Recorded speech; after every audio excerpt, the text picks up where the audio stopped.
Iceland is unlike any country we've traveled to before. The geology, the culture, the bird life, and we're very much looking forward to sharing it with you all for the next 8 days. This morning, our faithful ship took us right into the shelter of the main fjord here, Breda Fjord, the wide fjord, and we've come to a most remarkable island, Flatey. Remarkable because in its day, it's been one of the biggest trading centers in Europe. Today we're in an urban environment. We're in one of the cities, wandering around, exploring, meeting people, taking portraits, photographing the different scenes around town. But when you think of Iceland, I think most people think of stunning landscapes. Just an amazing landscape, and that's one of the predominant reasons that I love to come to Iceland and share it with so many people on the ship. It's good to know that there are places like Iceland here where so few people live, so few people come and explore and visit. And what stands out is the landscape. It is a powerful, powerful place to come and photograph. Not only is Iceland very photogenic, it's also extremely interesting geologically speaking.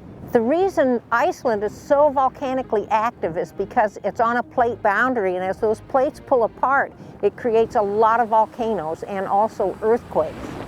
Signs of this volcanism are evident all over Iceland in the form of cinder cone volcanoes and lots of lava flows. And the different forms combine to make this a really, really interesting landscape.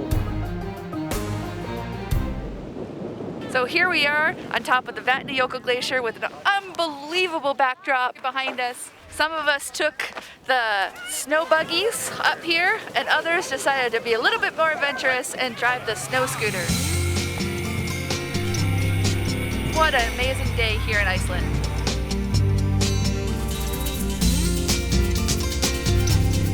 We've been running along the northern coast of Iceland, and we've arrived at Siglufjörður in search of herring. The herring aren't here anymore, but they were here in profusion, and it produced a kind of Klondike atmosphere in this town.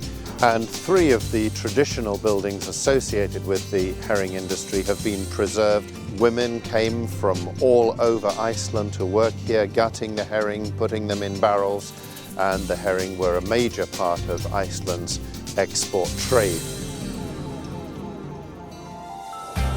One of the reasons this trip has been so exciting is that here in Iceland, we can see all the forces that made the planet. We've seen the glaciers, we've seen the volcanoes, we've seen the geysers erupting where steam bursts out of the land itself, and we've seen a determined people who've made a nation from nothing but cinders and ice.